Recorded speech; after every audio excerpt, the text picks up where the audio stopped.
Out of 6 tests done. Hopefully you've made a fair dent in the folio. I've said I'm doing a checkup, and the way I'm doing a checkup, I think this is the most effective way to do it, is you're all going to upload what you've done to the checkpoint on the sector. There's a couple of reasons for that. Firstly, it means you can't dodge the question when I say, where's your folio? You go, oh, well, I left my laptop at home today. And secondly, it means you've got it saved somewhere in a sort of earlier state in case your laptop goes haywire, because that happens every year to one person. So everyone's going to do it, and if you can't, then you're going to be in the study centre at lunchtime doing this.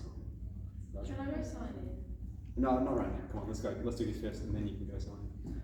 Okay, so that aside, so I want that done by tonight. It's due today, so you're going to upload it at some point today. And I just want to see what you've done. I just want to see that you've made some progress. I understand some people have probably done a fair bit more than others. You'll see that the draft is due at the end of week 3. I'll pump the drafts out that weekend, and then the final will be due at the end of week 5. So we got chapter 8 and 9, and they're both quite meaty. It's a long topic compared to the last 3 tests we've done, but the content won't be overly challenging. Okay. Chapter 8 starts with a lot of stuff around normal distribution, stuff we're familiar with, a few new points, and then chapter 9 will basically be all new, but it's pretty basic statistics concepts.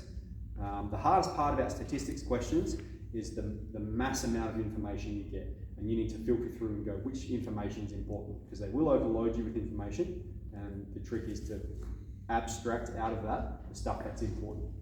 Okay, so let's get in here. We've got 8a and 8b.1. Now my example here, it actually goes through 8b.1 and 8b.2.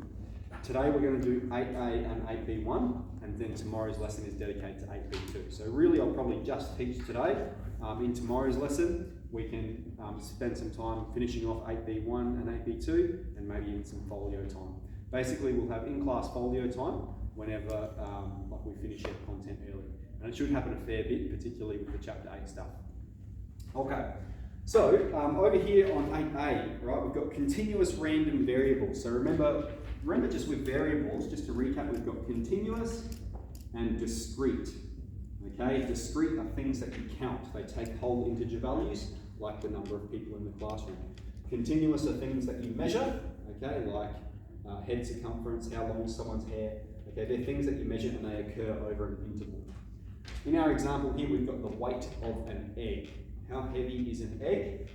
So we've got between 50 and 55 grams, we had 6 eggs. Okay, that's that frequency column there. Between 55 and 60 grams, we had 13 eggs. Between 60 and 65 grams, 20 eggs. All right, so that's the weight of eggs. And then in the second column on your page there, you've got how many eggs. And then up here, I've put the relative probability. Okay, so here we had, 6 eggs out of 50 eggs in total. So 6 divided by 50 gives you 0.12. All right, so there we have the distribution from the frequency table, and then beneath that there's a histogram. Okay, histogram showing the probabilities or the frequencies, sorry, with regards to each respective weight band. And we've got one question here. The probability, so let's just read that part first. The probability of a continuous random variable being equal to an exact value is always 0. Okay, so that's an important point. For continuous random variables, we're always calculating probability over an interval. Whereas remember with discrete, all right, we're rolling a dice and we're saying what's the probability of it landing on 1? It's always a whole integer value. Whereas continuous, it's always going to be over a spectrum. And you'll remember that normal distribution. Okay, you can't say what's the probability of this event occurring. Okay, that doesn't make sense. It's always between 2 events. What's the probability of this event occurring? Okay, between this lower boundary and this upper boundary. Always the case with continuous variables. So that's what the first statement's saying there. The weight of an egg is 62.9 grams. Okay, what's the probability that the weight of an egg is that? It's going to be 0. Okay, because 62.9, well that means 62.9 0, 0, 0, 0, 0, 0, okay, and really you can keep adding zeros, and any egg you get is always going to be differentiated from that by some degree, okay, at some point. Okay, moving on, the other side. Find the probability that the weight of a randomly selected egg is between 55 and 65 grams. Okay, so here's the band of eggs that are 55 to 60 grams. Okay, that's 0.26. And then here's the band of eggs that are 60 to 65 grams. So this is what we're interested in, isn't it? We're interested in eggs that are between 55 and 65 grams. So the probability of that occurring is going to be the sum of these two. We've got 0.66. Okay? So that's just reading a frequency table. That's what you're doing in a bit of 8A there, reading a frequency table instead of performing calculations around it. Okay, move on to 8B.1. All right. We're introducing you to what's called a probability density function. Okay, so this is a function, and on the x-axis we have sum of it, and on the y-axis we have the probability of that event occurring. Okay. Now we have two characteristics that it must follow. The first is that the probability is always above the x-axis. Okay. If you can't have a negative probability of any event, it's either 0 or between 0 and 1. All right. So it can't be below the x-axis. And then the second property is that the area under the curve for which it's valid has to add up to 1. Sum of all probable events is 1. Okay, so let's get into our example here. We've got this function here, x on a. F of x is x on a. It's valid between 0 and 4. Okay, it's valid between 0 and 4. And we're told find a given it's valid. Okay, so because it's valid, it means the area under the curve. Now you might look at that and go, I don't know what kind of curve it's going to look like. I'll explain some of my thinking around it. I know it's going to be the equation of a line, okay, because one way you could write it is like this. It's 1 on a times x, so it's like mx, okay? It's the equation of a line going through 0, 0. A is going to be some whole number, all right? And x is our variable, all right? So I know it's going to be the equation of a line, and what we're saying is the equation of a line, we're not sure how steep it is, because that's what this value is going to dictate. That's the slope, that's going to dictate whether it's really shallow or really steep. But we do know from 0 to 4, okay, that's what we're told, between 0 and 4, the area under the curve is 1. Okay, so what is this value of a that makes it true? So we're going to have the integral from x on a with regards to dx from 0 to 4 equals 1. And we're going to solve this problem for a. So probably what I'll do, like I've done there, let's go through this slowly because it might be a bit distant in our mind. We can write it like this. Let's pull the 1 on a out the front because that's what we're trying to solve for. And we'll perform the integral. We're going to have x squared on 2. Okay. So what did I do? I pulled 1 on a out the front. I've integrated x on x by itself, goes to x squared on 2. That's the boundary over which we're integrating. Now we're trying to solve for a, okay? And so we could end up expanding it and that, but I see a really quick solution, okay? And we've got 1 on a. We want to get a by itself. If we multiply both sides by a, okay, over here this cancels, and here we're left with the x squared on 2 from 0 to 4, and over here we've got a. We've already isolated a straight away, and then this is all we need to perform. We're going to have 4 to the power of 2 on 2, take 4 to the power of 0 on 2, and that's 16 on 2, that's 8.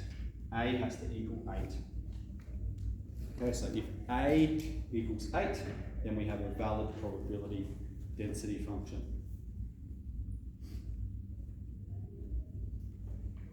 Okay.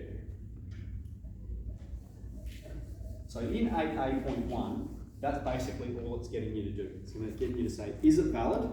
Okay, and it's valid if it's above the x-axis and the total area under the curve adds up to 1. Okay, the area under the curve adds up to 1. So they're the two conditions it needs to satisfy. Then in 8B.2, we get into these mean, median, mode calculations.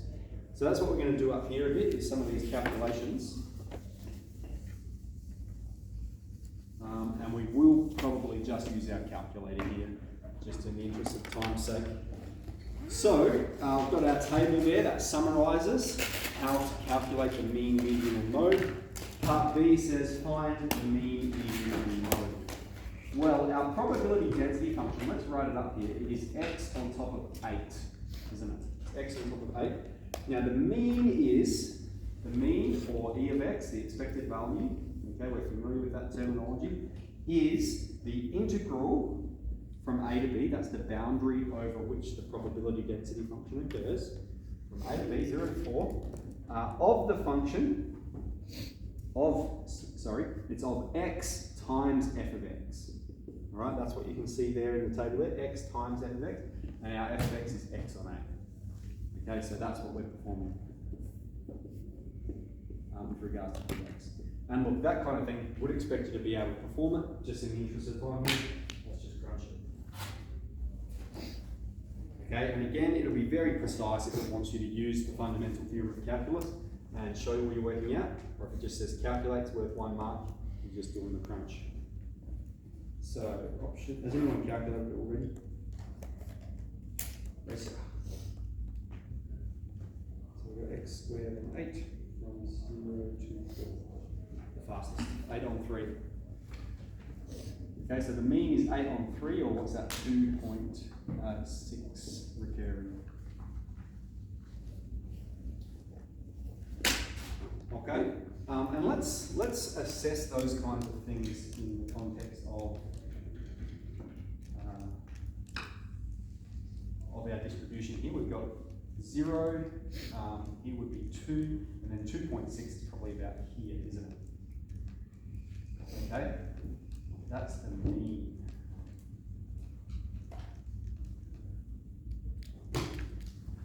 All right, next we'll calculate the median. Okay, the median is the value of m. Let's use lowercase m to denote the median. The median is the value of m such that the area under the curve from 0 to m of the function x on it with regards to dx equals half. Okay, so we know median is the event that occurs right in the middle. And what that means is half of the probabilities are on the left, half of the probabilities are on the right. Okay, so this one, I think there is a way you can do this in equation solver. I'm not going to fiddle around with it now, you can do that a bit later. Let's go ahead and do this one manually. So what we've got here, we've performed this integral already. It's, well, it's x squared on 2 times 8 is going to be x squared on 16. From 0 to m equals half. Okay, this becomes m squared on 16, take 0, I'll probably take 0 there, equals half. Multiply both sides by 16, we'll have m squared is 8, and that gives us m is the square root of 8. If you put it in your calculator, it will be 2 root 2, and then to a few decimal places, what's that? 2.82. Sorry. So there's a mean, there's the median.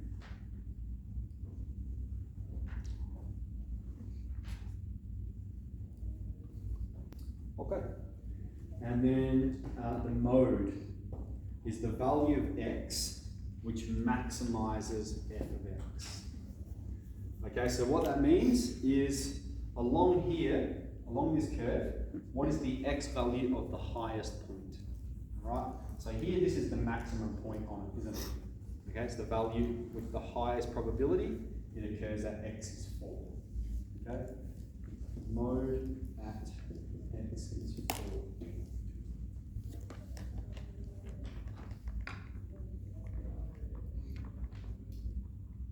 All right.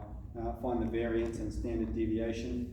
So we'll do the variance first and then we'll perform the square root of it. So it might come up here.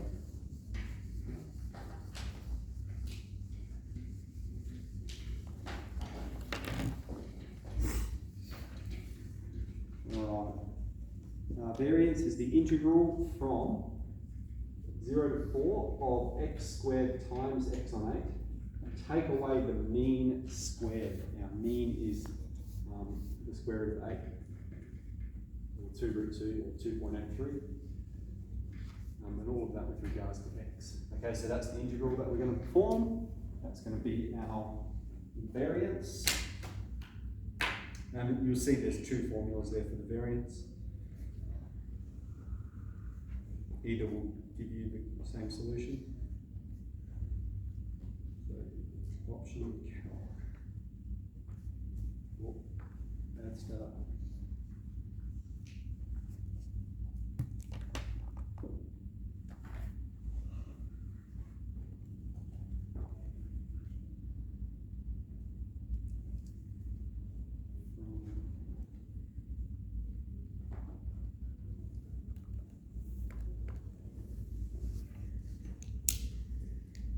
Minus 24.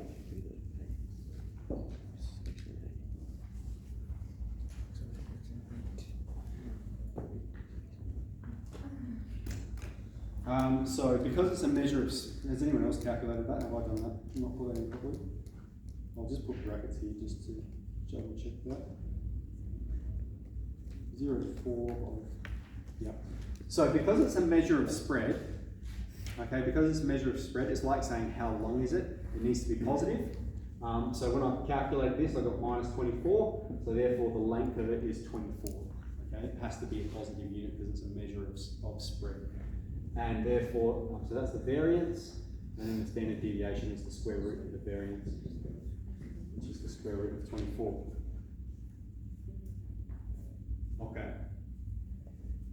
Find the probability, so that was part C. Part D, find the probability of the event occurring between 1 and 2. Okay, and so what this means, we know on the y-axis we have the probability.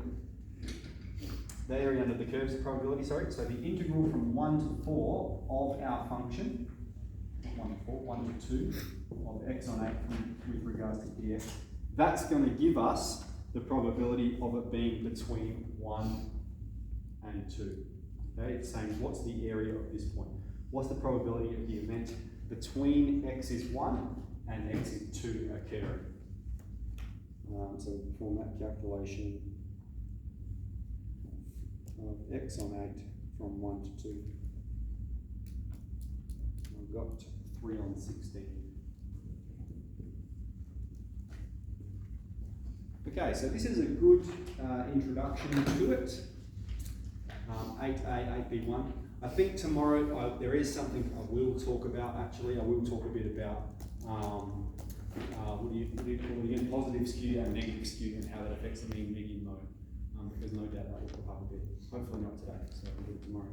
Alright, let's get into it. So that's 8B.2 and 8B.1, 8B.2 and 8A.